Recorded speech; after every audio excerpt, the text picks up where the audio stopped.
श्री कृष्ण कहते हैं, यह संसार माया है।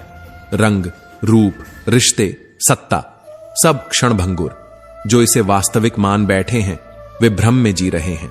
श्री कृष्ण कहते हैं, जो इस माया के पर्दे के पार देख सके वही वास्तव में जानता है कि वह कौन है।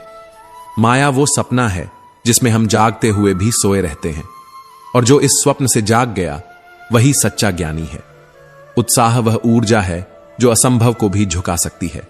श्री कृष्ण कहते हैं, जिसके भीतर उमंग है वह अंधकार में भी रोशनी खोज लेता है।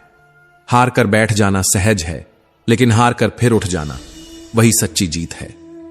उत्साह उस दीपक की तरह है जो न तेल मांगता है न बाती, बस भीतर से जलता है और रास्ता दिखाता है।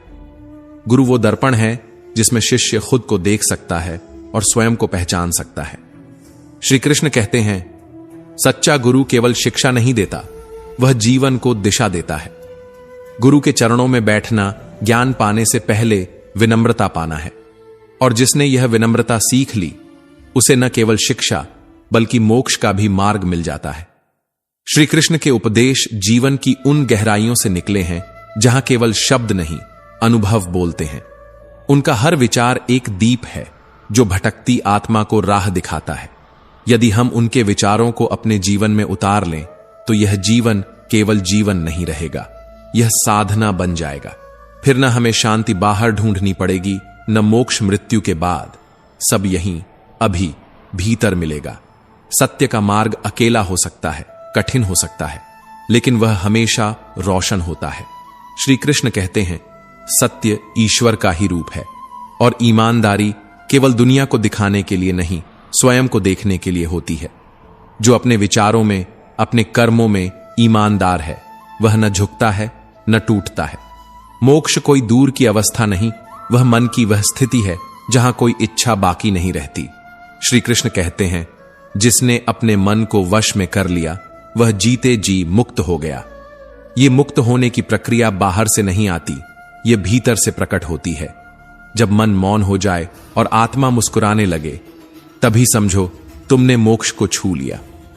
श्री कृष्ण कहते हैं, स्वार्थ वह जंजीर है जो आत्मा को बांध देती है, और निस्वार्थता वह पंख है जो आत्मा को ऊंचाइयों तक उड़ने देता है। श्री कृष्ण कहते हैं, जो केवल अपने लिए जीता है वह अंत में अपने ही साय से डरने लगता है, लेकिन जो औरों के लिए जीता है उसकी आत्मा अमर हो जाती है। स्वार्थ मन को संकुचित करता है, वह प्रेम को सीमित कर देता है, जबकि निस्वार्थता प्रेम को ब्रह्मांड जितना विस्तार दे देती है। निस्वार्थता सिर्फ सहायता नहीं, वह हृदय की वो अवस्था है जहां करुणा शब्द नहीं जीवन बन जाती है। श्री कृष्ण कहते हैं, जब तुम बिना किसी अपेक्षा के किसी की मदद करते हो तब तुम केवल मदद नहीं करते, तुम ईश्वर को अपने भीतर जागृत करते हो। बिना स्वार्थ के दिया गया एक छोटा सा सहयोग वह किसी के जीवन में दीपक की तरह जल सकता है, और जब वह दीप किसी और के अंधेरे को रोशन करता है वही सच्चा परोपकार है। परोपकार केवल समाज को नहीं बदलता, वह आत्मा को निर्मल बनाता है। और श्री कृष्ण कहते हैं, जिसका मन परोपकार में रमा है उसका मार्ग स्वयं ईश्वर प्रशस्त करते हैं।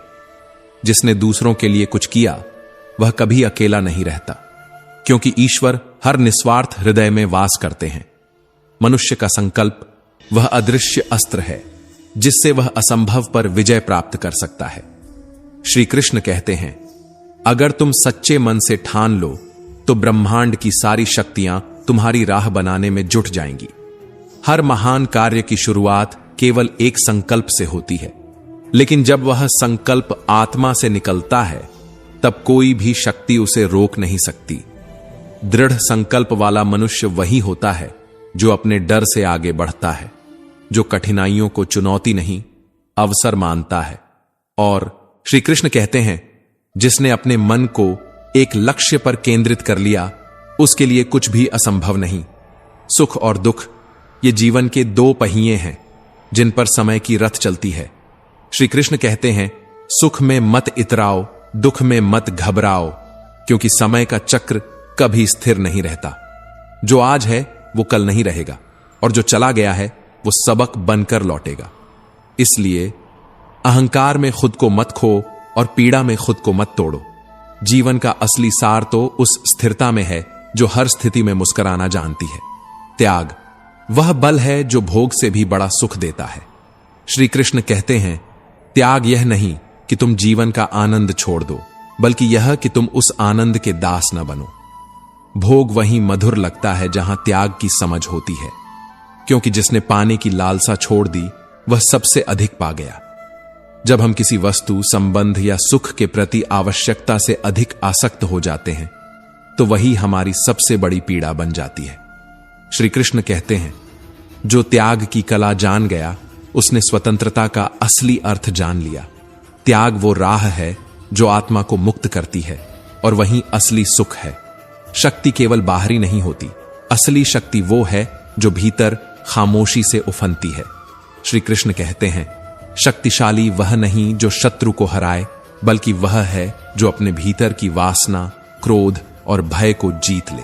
जब हम अपने विचारों को नियंत्रित करना सीख जाते हैं तब हम दुनिया के हर तूफान को मुस्कुराकर पार कर जाते हैं।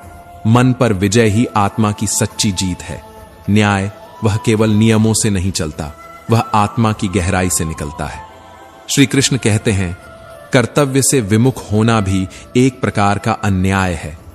महाभारत का सबसे बड़ा संदेश यही है, धर्म पर चलो, भले ही वह मार्ग कांटों से भरा हो।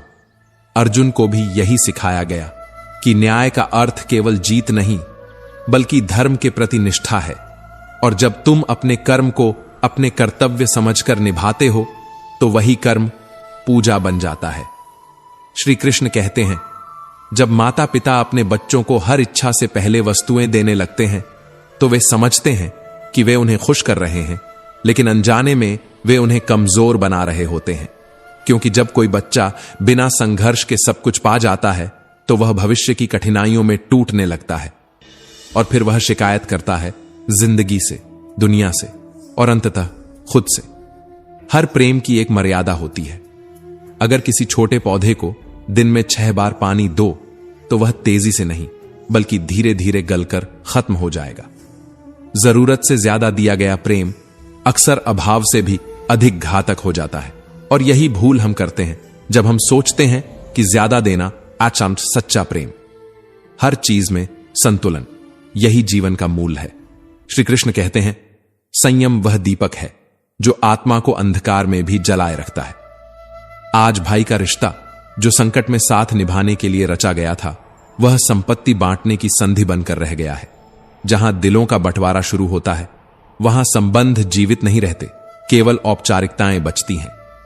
भाई होना एक रिश्ते का नाम नहीं, यह एक उत्तरदायित्व है जो विपत्ति में सामने खड़े होने के लिए रचा गया था। और आज हम अपने दर्द कहने से डरते हैं क्योंकि दुनिया सुनकर समझती नहीं बल्कि हंसती है, तोड़ देती है, उस पीठ को ही वार देती है जिसे हमने अपने दर्द के लिए झुकाया था। संघर्ष के बिना सफलता की कोई सीढ़ी नहीं होती। जो कठिनाइयों से डर जाए वह कभी ऊंचाई को छू ही नहीं सकता, क्योंकि सफलता की असली परीक्षा पसीने से नहीं, आत्मा के धैर्य से होती है। जहां संघर्ष होता है वहीं आगे बढ़ने का बीज फूटता है। अच्छे व्यवहार का कोई मूल्य नहीं, लेकिन यह दिलों को जीतने की वो चाबी है जो ताले से नहीं, आत्मा से खुलती है। शब्दों का व्यवहार अगर मधुर हो तो मौन भी संवाद बन जाता है। किस्मत की रेखाओं से ऊपर होती हैं हमारी उंगलियां और इन उंगलियों से लिखा जाता है भाग्य। परमात्मा ने भी हमारी हथेली में सबसे पहले मेहनत लिखी है, उसके बाद किस्मत। इसलिए मेहनत को कभी छोटा मत समझो। श्री कृष्ण कहते हैं, जो अपने अगले कदम को पहचान लेता है उसके जीवन में एक अदृश्य परिवर्तन शुरू हो जाता है। क्योंकि रास्ता वो नहीं जो आंख दिखाती है, रास्ता वो है जो आत्मा महसूस करती है। जहां तक दिखाई दे वहां तक चलो, फिर अगला मोड़ खुद आकर तुम्हारे सामने झुक जाएगा। जो बनना चाहते हो उसकी शक्ति तुम्हारे ही भीतर है। तुम जैसा सोचते हो वैसे ही तुम बनते हो। जो कुछ भी हो उसके जिम्मेदार तुम खुद हो। दूसरों को दोष देना केवल खुद को धोखा देना है। अगर ऊपर वाले से तुम्हारे रिश्ते मजबूत हैं तो धरती का कोई भी इंसान तुम्हारा कुछ नहीं बिगाड़ सकता। वो परमात्मा हर वो चीज देखता है जो तुम चुपचाप, निस्वार्थ और प्रेम से करते हो। जब तुम किसी के लिए अच्छा करते हो तो उसी समय वो ईश्वर तुम्हारे लिए अच्छा रच रहा होता है। मन यह सबसे अशांत तत्व है। शांत करना कठिन है लेकिन असंभव नहीं। श्री कृष्ण कहते हैं, मन पर नियंत्रण ही आत्मा की असली विजय है, और यह विजय केवल एक ही चीज से मिलती है, धैर्य। हम सेवा तो करते हैं लेकिन बदले में उम्मीद भी रखते हैं, पर श्री कृष्ण कहते हैं, सेवा करो लेकिन आशा मत रखो, क्योंकि इंसान नहीं, ईश्वर ही उसका असली मूल्य तय करता है। जीवन एक युद्ध है, और इस युद्ध में जीत केवल उसी को मिलती है जिसके पास 3 अमोघ अस्त्र हों, धर्म, धैर्य और साहस। मौसम जैसे धरती पर बदलते हैं, वैसे ही जीवन में भी सुख और दुहक आते जाते रहते हैं, पर एक चीज कभी नहीं बदलती, ज्ञान। श्री कृष्ण कहते हैं, ज्ञान वह अक्षय तत्व है जो न समय के साथ मिटता है, न विपत्ति में छोड़ता है, न मृत्यु से डरता है। ज्ञान आत्मा का वह दीप है जो हर अंधकार को काट सकता है, और जब अहंकार मन में जगह बना ले तो झुक जाना ही एकमात्र उपाय है, क्योंकि झुकना हार नहीं, विनय की सबसे ऊंची अवस्था है। जीवन का सबसे गहरा सत्य यही है, बिना त्याग के कुछ भी पाना केवल भ्रम है, और बिना संघर्ष के मिली चीज खो जाने के लिए होती है। श्री कृष्ण कहते हैं, तुमने कभी फूलों को देखा है अर्जुन? वे न तो इस बात की चिंता करते हैं कि कल किसी दुल्हन के बालों की शोभा बनेंगे, और न ही इस भय में जीते हैं कि किसी शव की चादर पर बिछा दिए जाएंगे। वे बस आज में जीते हैं, महकते हैं, खिलते हैं, और अपनी सुगंध से पूरे संसार को आनंदित कर देते हैं। जीवन में वही सबसे बड़ा ज्ञान है जो आत्मज्ञान बन जाए। कोई व्यक्ति यदि समस्त वेद पुराण पढ़ ले, समूचे संसार का विज्ञान जान ले, लेकिन अगर उसने खुद को नहीं जाना तो वह आज भी अज्ञान के अंधकार में है। हे अर्जुन, मैं ही वह शक्ति हूं जो हर प्राणी के हृदय में निवास करती है। मैं ही सभी जीवों का आदि हूं, मध्य भी मैं हूं और अंत भी मैं ही हूं। मैं ही सूर्य की वह तेजोमयी किरण हूं जो अंधकार को भेद कर प्राणों में ऊर्जा भर देती है। मैं वेदों में सामवेद हूं, देवताओं में इंद्र हूं, इंद्रियों में मन हूं, और मन में स्थित चेतना का मूल स्रोत भी मैं ही हूं। जो कुछ भी तुम इस संसार में देख रहे हो अर्जुन, हर एक वस्तु में मेरा ही अंश व्याप्त है। मैं ही हिमालय हूं पर्वतों में, मैं ही समुद्र हूं जलाशयों में, मैं ही वह सूक्ष्म शक्ति हूं जो अणु अणु में बसती है। पर फिर भी मनुष्य बाहरी दुनिया में भटकता है। खुद को पहचानने की जगह वो पद, प्रतिष्ठा, संबंध और संसार की भीड़ में खो जाता है। हे अर्जुन, सत्य की शक्ति को कोई छुपा नहीं सकता। जैसे अंधेरे में दीपक की लौ दूर से चमकती है, वैसे ही सत्य हर परिस्थिति में प्रकाशित रहता है। सत्य को कोई मिटा नहीं सकता। जो मनुष्य सत्य के मार्ग पर चलता है वह अंधकार में भी उजाला महसूस करता है। और मृत्यु एकमात्र सत्य है जिसे कोई बदल नहीं सकता। जैसे जन्म निश्चित है, वैसे ही मृत्यु भी अटल है। यह जीवन और मृत्यु का चक्र तब से चल रहा है जब से इस पृथ्वी पर जीवन ने पहली सांस ली थी। शांत मन ही सबसे शक्तिशाली होता है। जैसे ठंडा लोहा सबसे मजबूत होता है, वैसे ही जो व्यक्ति विपत्तियों में शांत रहता है वही जीवन की सबसे बड़ी लड़ाइयां जीतता है। श्री कृष्ण कहते हैं, चेहरे पर मुस्कान का अर्थ यह नहीं कि जीवन में संघर्ष नहीं है, बल्कि इसका अर्थ यह है कि उस व्यक्ति का भरोसा ईश्वर पर बाकी है। जो व्यक्ति मुश्किलों में भी मुस्कुराता है वह सबसे गहरी चोटों से सीख चुका होता है।